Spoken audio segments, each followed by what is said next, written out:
Hey guys, subscribe for daily content, and if you're shopping for gear, make sure you check out the description for the newest items at some of the very best online retailers. There's also links for some of the items that I personally recommend. Thanks!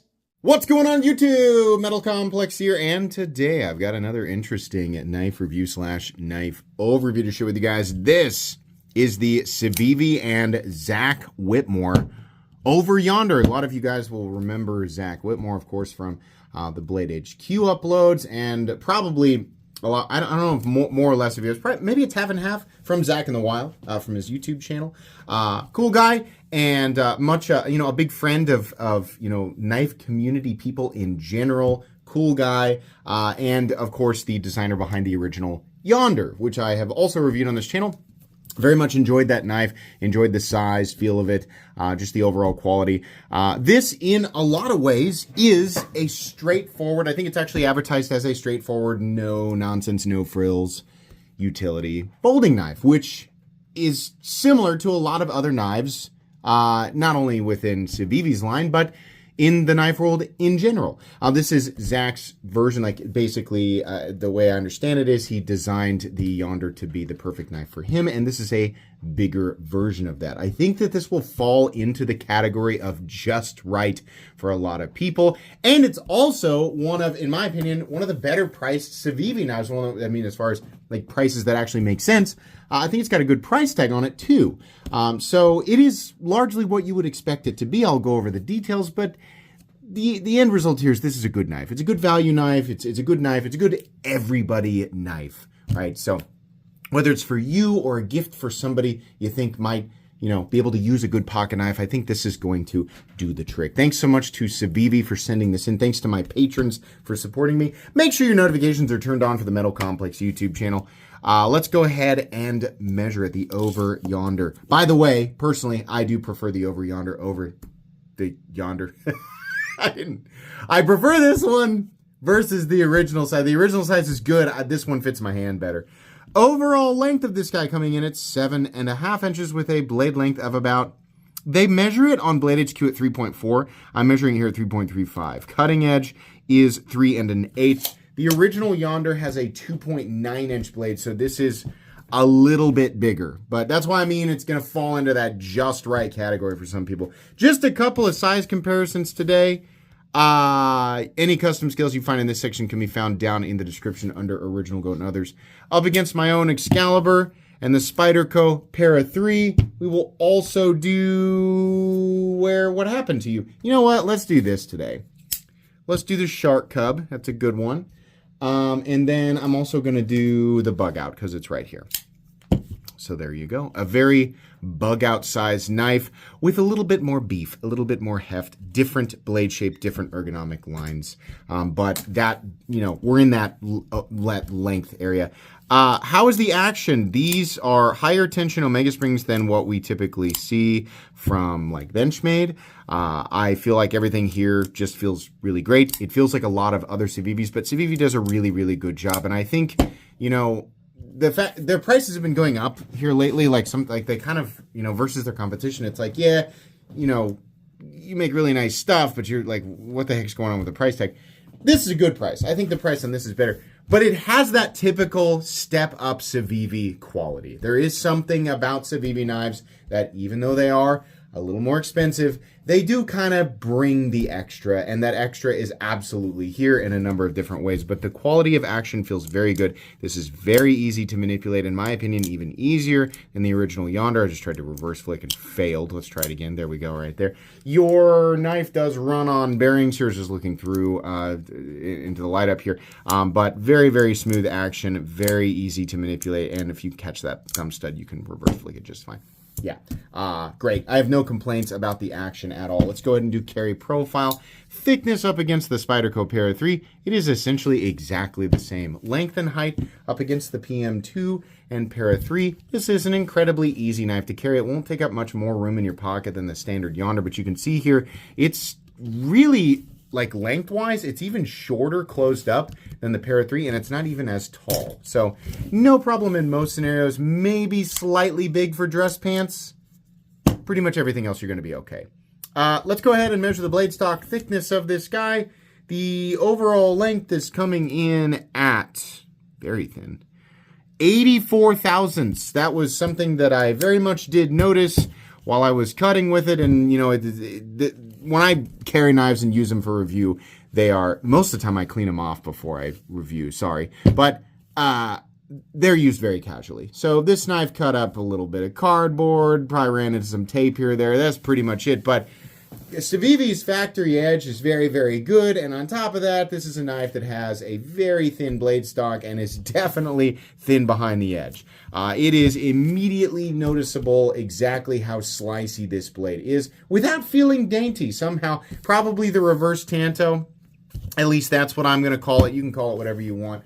But that blade shape never feels dainty to me. It felt like an incredibly efficient pocket knife. Let's go ahead and do a hardware check. I'll get out my tools as per usual. My tools are it's all exploded out today. My tools are very inexpensive and very recommendable. You can find them right down in the section of my description that talks about the tools I use in this channel or the pinned comment. We have a T8 and of course T8 for the body screws. The filler tab screw and the pocket clip screws are T6. This is a crossbar lock. These are never the funnest things to take apart, but as long as you have a little bit of patience, it's far from impossible. You just need the right tools for the job and you should be good to go. Let's weigh it. What are we looking at for materials here? So we are looking at 14C28N for the blade. Taylor can chime in down in the comments, but I think Civivi does a pretty good job with 14C28N. I also don't think 14C28N is one of those steels that needs to be 60 plus. I think the general range that a lot of these companies try to hit is like 58 to 60, and 14C28N comes in just fine in that territory, so that's good. We also have an interesting material here. This is aluminum foil G10, which I believe is legitimately a combination of G10 and aluminum. That's neat. It kind of looks like majestic snakeskin. It kind of looks like someone enchanted a snake, like a bejeweled serpent. I don't know. I think it looks nice though. If you don't want the special glittery sparkly version, then you can just get the plain. I think the standard one comes in micarta. I think there's 2 or 3 different variations here. But the nice thing is that the standard version of this knife comes in at 62 bucks, which I think is more than fair. It's totally fine. And if you want the super sparkle magic Harry Potter snake version, then you can, I'm making jokes here, but I actually think it looks really nice. It's like $2 more. This is like $64. So that's cool. Steel liners and obviously steel components for the crossbar lock, steel pocket clip, etc. Pretty typical build for Civivi outside of the magic sparkle snake material. 3.1 ounces, making it 0.1 ounces heavier than what I would consider to be ultra lightweight. The balance is pretty much right where you're going to have your index finger. Very nice. Let's go ahead. Oh, have we done everything? Yeah, let's move into the meat and potatoes. This is the Yonder with a bigger blade and a bigger handle. That's what it is. It is, even though the standard Yonder I had plenty of room, this just fits my hand better. I wear an XL glove, which means I have very similar sized hands to a lot of full-grown men. These are not, what I would consider to be truly XL mitts. I think those of you who have 2XL or higher have truly huge hands. And the reason that I say this is just so everybody kind of understands where I'm at with this. My hands would still fit around the standard Yonder with, I think, maybe just my pinky hanging off the end. This, I can fit my hand all the way around. So that's very pleasing. I'll just get the Yonder out and we'll take a look. All right, here we go. Sorry about that. I was crawling all over the place I thought maybe it fell off the desk, but it was actually right in front of my face the entire time. But the standard Yonder, which I know you guys are like, this would have been better at the beginning of the video when you did the size comparisons. Whatever. Standard Yonder, sorry about that, a little shorter, right? If we go butt to butt, not butt to butt, we'll just line the butts up. You can see here the difference. But ergonomically, the standard Yonder, somebody with an XL glove, your pinky is going to be hitting that little slant right there. It's fine and it's plenty comfortable. If your hands are smaller, this might be the optimal size for you.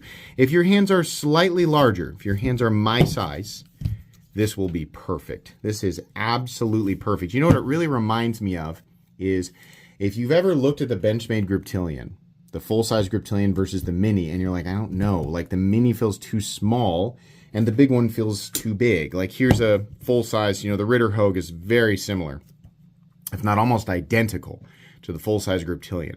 But the mini grip is like this big, which is weirdly small. The mini grip for me is too small, right? This is kind of doing the same, it kind of gives me Benchmade Griptilian vibes, while being like perfectly in between and still being just as capable. I mean, 3.35 inches of blade, like very, very capable. So that is what you're looking at there. You have jimping here and on the spine of the knife. You can choke up on this little slant right there. You just need to be careful. The standard choke up spot right here, this little area, works very nicely as a guard and is complemented very well by the jimping here on the spine. The spine is very thin, but you can still get good traction without it being uncomfortable. Obviously, a thicker spine is more comfortable, assuming they do the jimping correctly when you're bearing down on it. And if it gets too thin, it's almost like another blade pressing into your finger.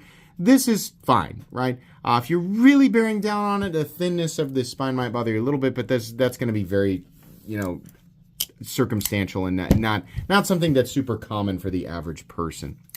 We have a satin finish on this blade. I think the other one is like a black wash finish. There's nothing on the blade except for Zach's logo, and even I don't know if they've even printed 14C28N on the blade.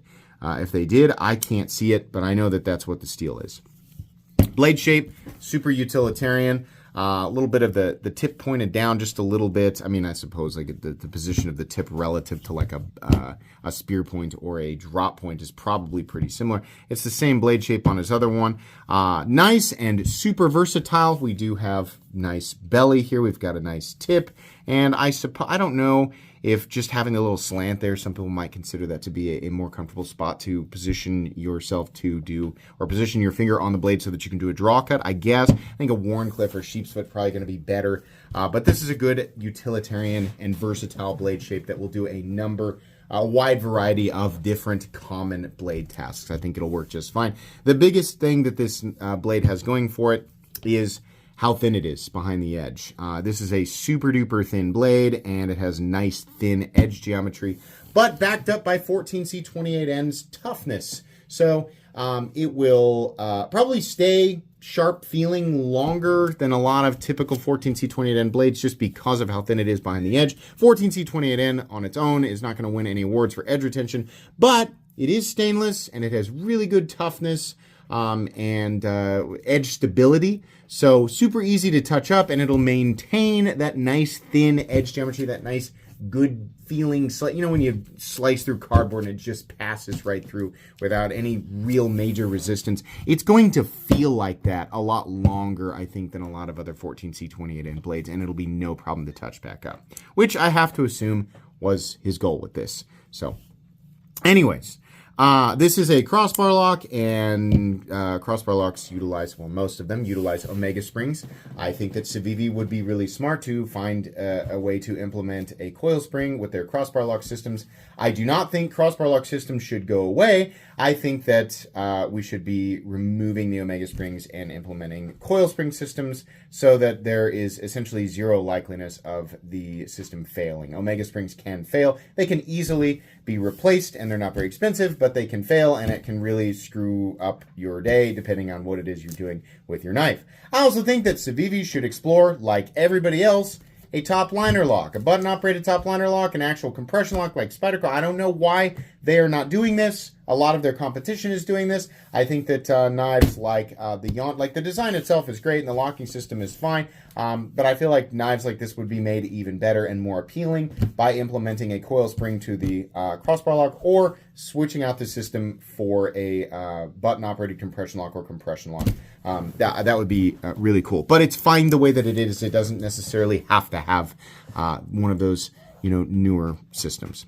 But anyways, we have a filler tab so that the pocket clip can be swapped over to the other side. This is an ambidextrous locking system, so it only makes sense that we would have ambidextrous positions for the pocket clip, so that's good. This is a little tiny clip, which I really enjoy ergonomically. It is not a bother on the hand. It is pretty stiff, but there's a nice ramp right here. So truthfully, it wasn't really a problem. In and out of, I think I had it at the ballpark in cargo shorts because I'm cool like that and I still wear cargo shorts. I'm 38 and I guess I have no sense of style. But yeah, totally fine. Also, sweatpants, athletic shorts, things like that, totally fine. So the stiffness of the pocket clip in this case really doesn't matter all that much because of that ramp and bill. It just sort of does its thing. So that's great. And obviously this material, very, very smooth. If you're wondering, does that feel textured? Does it feel like majestic snakeskin? No. It doesn't. It's actually super smooth. I would have no idea what this would look like if I was just touching it. In fact, if I had my eyes closed, I would just assume it's G10. That's what it feels like. So you have the stop pin located in its traditional position up here. There is no shouldering, but that's okay. It doesn't need it. Little bit of lock stick, but it's a crossbar lock. They do that sometimes. No big deal. There is no pivot lash. Very smooth and consistent in here. Nice snap into the closed position. We are centered. Here's your plunge grind right here. And your actual stop pin contact point, oh, it's way back there. Deep in there. Nowhere near the actual plunge grind. You can actually see the marks way in there. So, yeah. Easy. This is a $62 knife for Civivi's quality, their attention to detail, their ability to execute properly. Fact that it's ambidextrous, it's got a good locking system, could be made better, but it's a good locking system, easy to manipulate, safe to manipulate, all of that. Great edge retention. I'm sorry, great edge geometry, just phenomenal. A really good tool. $62 for a combination of 14C28N and G10 or Majestic Snakeskin for $64. I mean, yeah, I can't complain about this. This is a budget knife. It's under $75, so it's going to go in cheap knives I like. It's going to go in that playlist. It's also, and I really should change that because the word cheap implies that it's like poorly made. It isn't. It's inexpensive, right? Less than $75. It's also going to go in my generally recommended knives playlist, and it's because this knife, I think even more so than the Yonder, is truly an everybody knife. And those are good. Oftentimes they end up with a little bit of a boring look, but a good tool, a truly good tool is useful for a wide range of different types of people in a wide range of different types of circumstances, and that's exactly what this was designed to be. This is a good EDC knife for so many different situations. Pretty much anybody can enjoy it, and I would recommend it to legitimately just about anybody. That's going to be it today, guys. Please make sure to follow me on Instagram. The card is gone. Oh, no, there it is.